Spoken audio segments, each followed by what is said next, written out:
Hi everyone, I'm Martin, the CEO of Pricing Assistant. At Pricing Assistant, we do pricing optimization for online stores. I'm French, I love wine, I sell wine. This is a bottle from the family winery in Burgundy. I present you my CTO, Sylvain. Sylvain, he loves music. He loves music so much that he created a licensing music platform called Jamendo. And with Sylvain, we both face the same issue, selling on internet. What is great with e-commerce is that you have a tool for every aspect of the commerce. You can create your online stores with PrestaShop. There is a tool to do your advertising, Google AdWords. There is a tool for payment, PayPal. And there is even a tool for marketing, MailChimp. And, well, what is the tool for pricing? There is no tool. There is no tool because pricing is still at Stone Age. And why do e-merchants need a pricing tool? Well, because there is so many competitors and so many products. And today, e-merchants, they use Google and Price Comparator to monitor the competition. But it can't be done for all products. And passive pricing won't work. E-merchants miss opportunities. They miss sales, they miss margins, they miss profit. So our solution is a simple pricing tool that gives smart recommendations to maximize the profit of online stores. How do we do that? Well, let's take an example of Greg.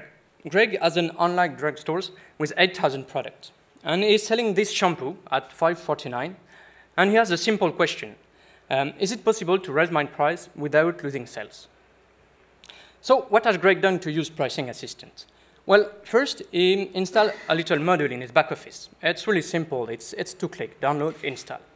And then, well, then nothing. Nothing because we find competitors and we match the product and we are doing it automatically. We developed a great algorithm to do that. We use web scraping to identify the competitors, and we use machine learning and semantic analysis to match the product of Greg with all the products of his competitors, so that Greg can access to our panel and see our dashboard and see the list of products.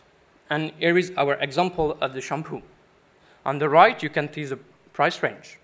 And when Greg clicks on this product, well, he accesses to the list of competitors with their price. Here, we can see that his direct competitor is $5.90, so at least he could raise his price to $5.89, but perhaps higher. And when he clicks on this direct competitor, he gets quality information to measure the popularity of this competitor. Here, he is more expensive by 5%, and he has a bad Google PageRank. So probably he could go higher than this price. And that's how we help Greg to optimize the price of this shampoo and all the products of his catalog. And if someone is changing his price, well, Greg will know, because we have alerts. We launched 4 weeks ago. We have 18 trial users, 9 in the pipe, and our first trial users are now converting. We have 3 paying users, and more to come. Our users, they really love our solution, because they get visibility. Thomas, he discovered a new competitor. They save time. Christophe, he has every week what his intern was doing once a year in 2 weeks. And moreover, they get margins. Matthew, he has seen many products for which he can raise his price. Our business model, it's software as a service. We have monthly subscription with 3 different plans based on the number of products, and you have to add a variable part, based on the number of features, and you have to add a variable part on the number of products. Our market, so we target the medium stores. So there is 2 million online stores in the world, and we target the medium ones. It represents 600,000 stores. That's our first target. After, we want to address large store, because there is no buyer to use our algorithm for large stores. And finally, we want to target brands. Brands who want to monitor the price of their resellers. The roadmap, well, price depends on 3 things: competition, cost, and demand. So today we have a solution to monitor the competition. And well, tomorrow we want to use the historical sales data to forecast the future demand and do some yield management. On a more long-term vision, we want to be the pricing as a service company. So not only for retail, but also for even transport, hotel, or even app stores.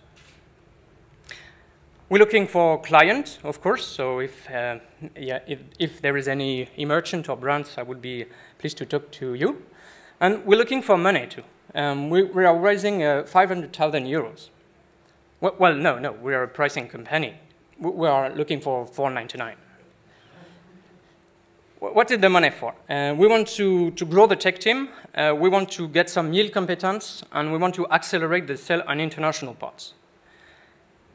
We are the easiest to use, and that's why immersion will choose us. We truly think that we are the next big tool that immersion will have to use. I would be pleased to talk to you and answer your question. Thank you.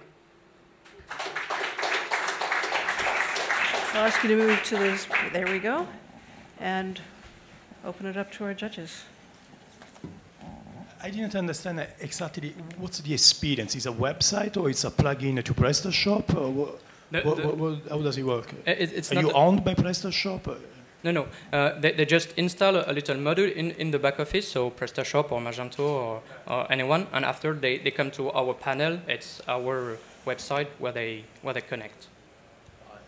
I understand. So how do you get the all the prices? Because it's about price, it's about shipping costs, it's about availability. So you gather all that information, and how do you do that at scale and accurately? So today it's only the price. Tomorrow retail price then. Yes. Okay. And tomorrow we will add the delivery fees, the editing in stock, editing promotion. This will be had in the features in the few weeks. And to get this price, well, we crawl them, so we go get them on on internet, and we use web scraping to get the price. So how is it different from the web comparison? I mean, the product comparison engine. I mean, this has been technology that has been around for 10 years. It's not different. It's just oriented to the B2B market. So there is no tool for e-merchants. All the tools are for customers. They are used by customers and by e-merchants who want to monitor the prices. But when you have 8,000 products, you can do it and type all your products on a price comparator. And most of price comparators, they don't do scrapping today. They do affiliation. So there is in France, there is Twenga, where uses scraping, but it's the only one. But in terms of the core technology, so what is really defensible? What I'm saying is, of course, your model is different from the consumer model, but in terms of the core technology, what is really unique and hard to replicate? What is unique is that we address the B2B. We use this a lot of semantic. We use quite the same technology as they can use, but they address the different markets, and they can't address both markets. So it's really the commercial approach which is different. And how much do you think you can charge on average for an e-commerce store? It's the case. The average case would be 3,000 products, and it would be about 150 euros per month for a merchant. Do you imagine a model where you might price based on new margin gained, where if you're allowing me to capture more revenue, I just get to share that with you, and so there's low risk for a merchant to participate? First, we didn't want to do that because it was like a barrier to develop commercially. So we wanted a simple pricing, and so with no sharing of the benefits.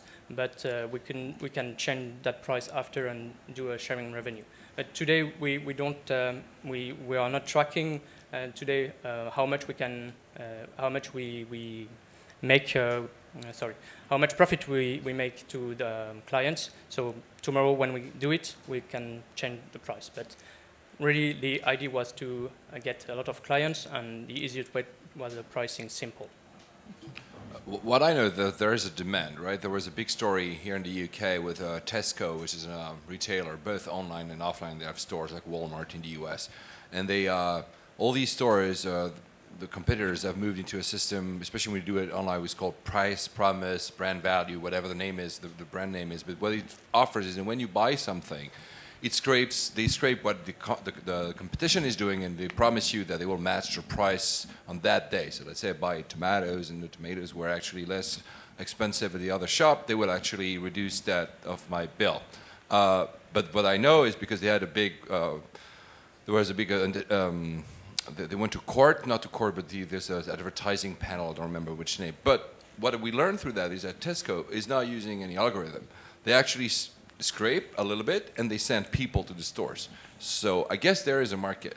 But I have the same reservations as you, is that what prevents any of the other companies that already do that, offer that for consumers, to switch switch it for B2B, and just, they have the same technology. So because they do affiliation, so their clients are the merchant. That's how they make money, of course, yeah. Yes, so if they want to sell the price to others, it would be like they are winning on the two sides. So perhaps they won't go on this platform to do affiliation. So the price comparator, and well, the only one in France who could do that would be the one Twenga. The others, they don't do web scraping. But if they do so, I don't think any merchant would affiliate to this one. So this is the barrier to do both of type. And we are only on B2B side. Just one tip, because I think we're running out of time. You should also look at agencies as clients. There are marketing agencies or research agencies that do that for clients. You said like stores, like middle stores and big stores. You should also, because these stores usually hire, especially the big ones, hire research agencies to do that. So this is also maybe a market for you. This is in the go-to-market. We are working with web agencies and partners such like that. I think that and deep integration with catalog, online catalog, because if I can have a system that would always keep my prices more competitive automatically, particularly across a big catalog, that could be very interesting. All right, I think that's all the questions and advice we have for you, but Martin, thank you very much. Good luck, and thank you very much for being part of this. All right, I think the crew is going to do a little change up here, and we're going to have a bit of a conversation. And I guess I've been asking all of the judges throughout the day, kind of, what are you looking for now? Well, certainly in these companies that are presenting, but what are the things in the market that are interesting you now as investors and market watchers? Roberto? So, I actually usually do not think like that. In the meaning that I think if I would be smart enough to know what I'm looking for, I would probably build it and be an entrepreneur. So I try to actually think about exactly the opposite and keep my brain as clean as possible from any assumptions. And usually also, if you think about, history says that we are obviously in the business of making money for our limited partners. So usually history says that you make money in investments where probably there is not a space, it's not defined as a big opportunity, but it's what I will call a white bird. So if you ask me what I'm looking for, I'm looking for an unpredictable white bird that has the possibility to become very significant. Mm-hmm. And usually, every time we invest or speak about a space, or we speak, about a type of product or a type of opportunity, history says usually it's already too late to make that investment. Mm-hmm. How does Excel approach the market? Are you looking for those mysterious white spaces, or do you try to define some of those yourself? So I think we have a mix of bottom-up and top-down approach. So obviously we're open to new things and things we haven't thought about, but we also have a proactive top-down approach in specific sectors that that we like. In my case, I've spent a lot of time around collaborative consumptions, which led to several investments, including companies like BlaBlaCar, Hello, and HouseTrip, which are featured at this conference. And on the software side, my focus has been very much on cloud computing, big data, and security. So these are broad themes, but we're drilling deeper into sub-areas and trying to find interesting and innovative companies there. Excellent. Paul, I'll let you have the last word in this little Q&A. What's on your mind these days in terms of what's exciting you? The way I approach it is mostly through markets. I'm very focused on emerging markets, so I try to see, people say tier 2 sometimes. I don't know if it's good, because actually I think when you say tier 2 is India or Brazil, we're talking about scale and growth that is actually... my area of expertise is mostly FMCG, so what I try to look for is to try to look for startups that do not just copycat what's already existing in tier 1 markets. So that's how I approach it. Excellent. Well, it seems like, thank you very much, our staff was extremely expeditious in this change-out, despite being warned that that might not be the case. So it's great to have a good team. Thank you.